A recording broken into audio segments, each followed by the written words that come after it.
మా వంటలకు స్వాగతం. ఈరోజు మనము చికెన్ ఫ్రై ఎలా చేయాలో చూద్దాం. కావలసిన పదార్థాలు: చికెన్ అరకిలో,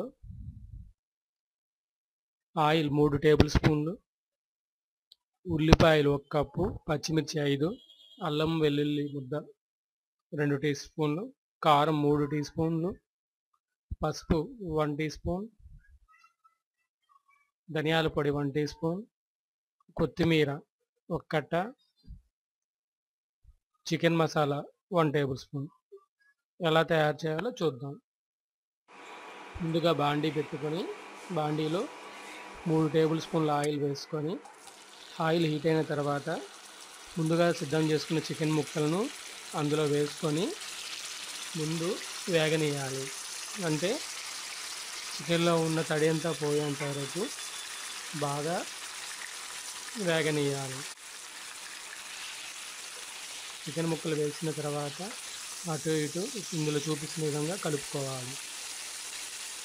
ముక్క కొంచెం వేగిన తర్వాత తగినంత ఉప్పు వేసుకొని ఒకసారి బాగా కలుపుకోవాలి.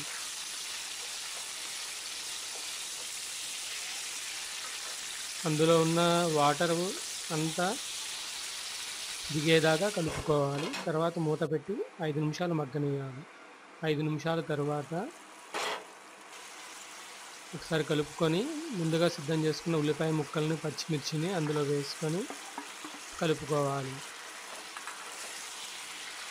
ఇందులో కూడా కనిపిస్తున్న వాటర్ అంతా ఇంకిపోయేదాకా మగ్గనియాలి. కలిపిన తరువాత మూత పెట్టి మరి ఒక 5 నిమిషాలు మగ్గనియాలి. 5 నిమిషాలు అయిన తర్వాత మళ్ళీ ఒకసారి కలుపుకొని అల్లం వెల్లుల్లి ముద్ద అనగా 2 టీ స్పూన్లు వేసి అల్లం వెల్లుల్లి ముద్ద పచ్చివాసన పోయే వరకు కలుపుకోవాలి. అల్లం వెల్లుల్లి ముద్ద పచ్చివాసన పోయిన తర్వాత ఒకసారి కలిపి మూత పెట్టి 3 నిమిషాలు ఉంచాలి. 3 నిమిషాలు అయిన తర్వాత ఒకసారి కలిపి 1 స్పూన్ పసుపు వేసుకొని 3 టీ స్పూన్ల కారం వేసి ఒకసారి బాగా కలుపుకోవాలి.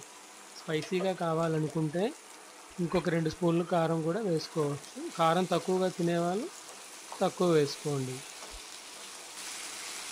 అలా కలిపిన తర్వాత అందులో ఆయిల్ అనేది లేకుండా ఉండే వరకు చూసుకోవాలి. ఇప్పుడు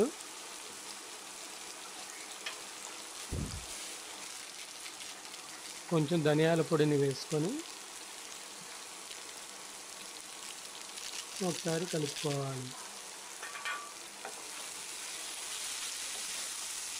ఇది చికెన్ ఫ్రై కాబట్టి మూత పెట్టకూడదు, కలుపుతూనే ఉండాలి, లేకపోతే మాడిపోతుంది. తరువాత 2 నిమిషాల తర్వాత కొత్తిమీరను వేసి స్టవ్ ఆఫ్ చేసుకోవాలి. స్టవ్ ఆపిన తర్వాత ఒకసారి కలుపుకొని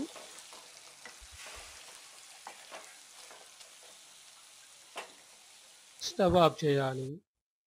అంతే, చికెన్ ఫ్రై రెడీ. ధన్యవాదములు. మరిన్ని రుచుల కోసం మా వంటలు ఛానల్కు సబ్స్క్రైబ్ కాగలరు.